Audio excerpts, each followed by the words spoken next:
नमस्कार मित्रों, steno for all में आपका स्वागत है।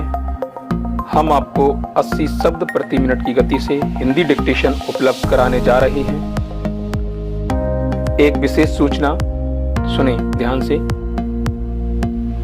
जो साथी हमारे व्हाट्सएप ग्रुप से जुड़ना चाहते हैं, पीडीएफ या हमारी जो भी नोटिफिकेशन आती है उसे अपने व्हाट्सएप पर प्राप्त करना चाहते हैं, उसके लिए अब आप हमारे व्हाट्सएप ग्रुप से जुड़ सकते हैं। डिस्क्रिप्शन में दिया गया है। एक और बात, जो लड़कियां अगर हमारे व्हाट्सएप ग्रुप से जुड़ना चाहती हैं उनके लिए अलग से एक सेपरेट ग्रुप बनाया गया है। अगर वह जुड़ना चाहती हैं तो आप हमारे डिस्क्रिप्शन में दिए हुए नंबर पर या हमारे जो स्क्रीन पर दिया हुआ नंबर आ रहा है उस पर कॉल कर सकते हैं या SMS हमें व्हाट्सएप पर कर सकते हैं। हम आपको ग्रुप में जोड़ देंगे। धन्यवाद। चलो तैयार रहें। Ready, start.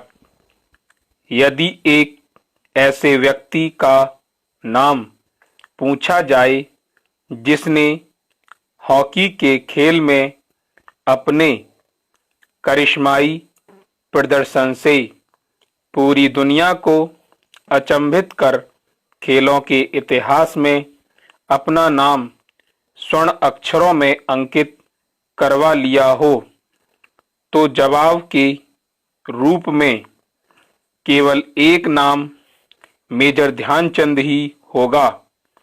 हॉकी के मैदान पर जब वे खेलने उतरते थे तब एक ऐसा मायावी इंद्रजाल बुनते थे कि विरोधी टीम की हार सुनिश्चित लगने लगती थी। उनके बारे में ये कहा जाता है कि वे किसी भी कोण से गोल कर सकते थे। यही कारण है कि सेंटर फॉरवर्ड के रूप में उनकी तेजी और जबरदस्त फुर्ती को देखते हुए उनके जीवन काल में ही उन्हें हॉकी का जादूगर कहा जाने लगा था। हॉकी के ऐसे प्रतिभाशाली खिलाड़ी ध्यानचंद का जन्म 29 अगस्त 1905 को उत्तर प्रदेश के इलाहाबाद शहर में हुआ था। उनके पिता सोमेश्वर दत्त सिंह मूल रूप से पंजाब के निवासी थे और उस समय ब्रिटिश इंडियन आर्मी में सूबेदार के पद पर इलाहाबाद में तैनात थे। कुछ दिनों बाद उनका स्थानांतरण झांसी में हो गया, इसलिए ध्यानचंद भी अपने पिता के साथ वहीं रहने चले आए। इनकी प्रारंभिक शिक्षा भी झांसी में ही हुई थी। अपने पिता के स्थानांतरणों से पढ़ाई के बाधित होने और हॉकी के प्रति अपनी दीवानगी के कारण वे केवल 6ठी कक्षा तक ही पढ़ाई कर सके। उनके बचपन का नाम ध्यान सिंह था। वे बचपन में अपने मित्रों के साथ पेड़ की डाली से स्टिक और बेकार पड़े कपड़ों की गेंद बनाकर हॉकी खेला करते थे। एक बार की बात है कि वे अपने पिता के साथ हॉकी मैच देख रहे थे। इसमें एक पक्ष के खिलाफ विरोधी पक्ष ने लगातार कई गोल किए। कमजोर पक्ष की स्थिति देखकर ध्यानचंद ने अपने पिता से कहा कि यदि वे इस पक्ष की तरफ से खेलें तो परिणाम कुछ और ही होगा। वहीं पास में खड़ा आर्मी का अफसर उनकी बातों को सुन रहा था।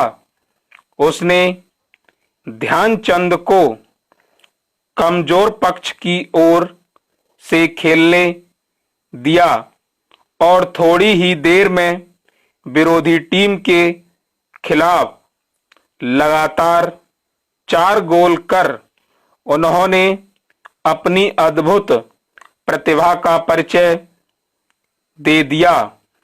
उस समय उनकी आयु मात्र 14 वर्ष थी।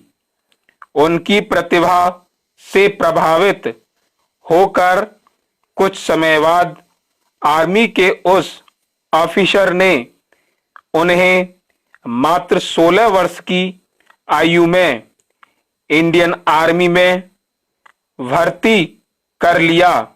इसके बाद हॉकी से उनका साथ किसी न किसी रूप में जीवन पर्यंत रहा।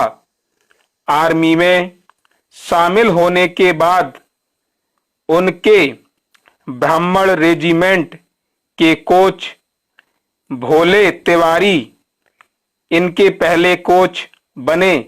कहा जाता है कि आर्मी में सिपाही के तौर पर कार्य करने के कारण उनके पास हॉकी खेलने के लिए वक्त नहीं होता था।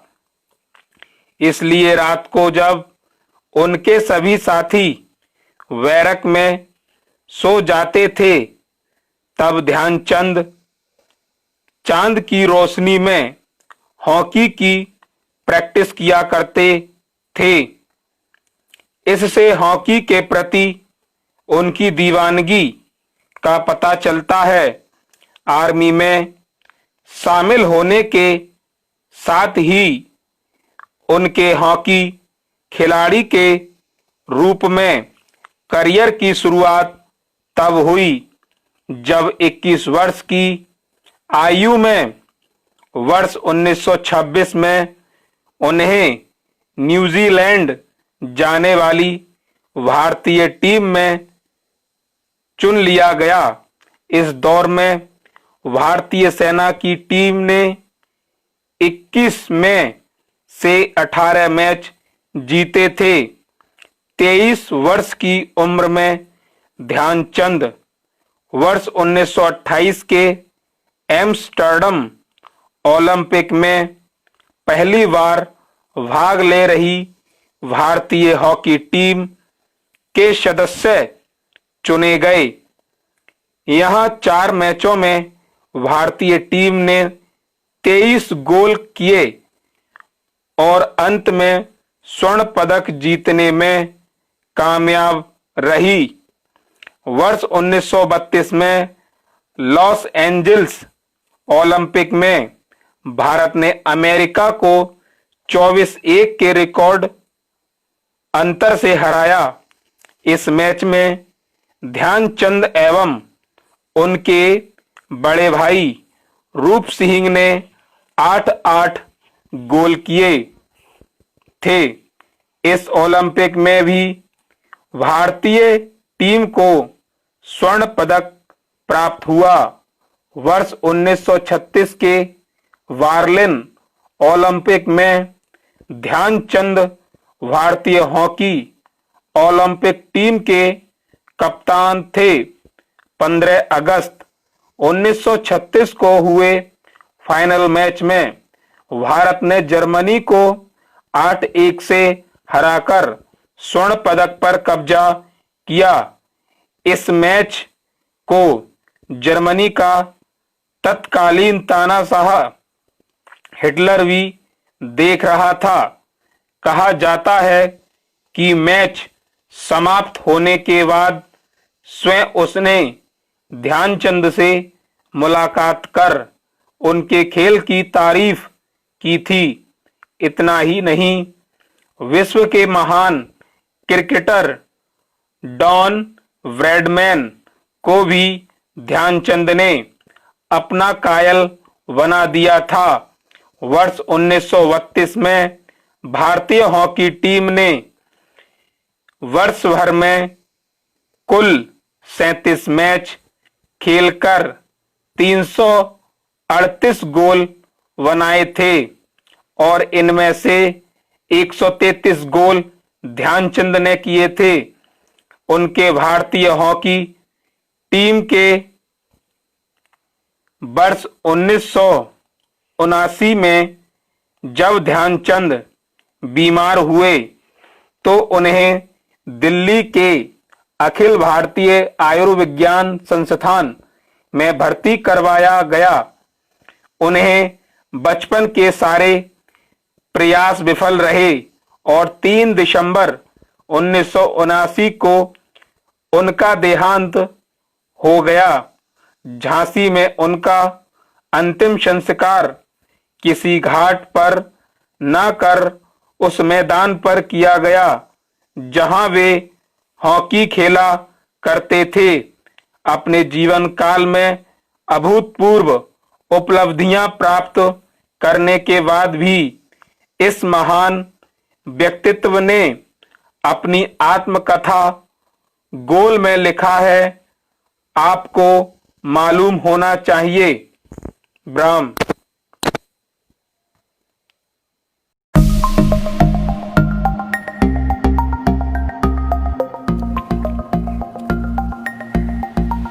डिक्टेशन का लिप्यांतरण अवश्य करें।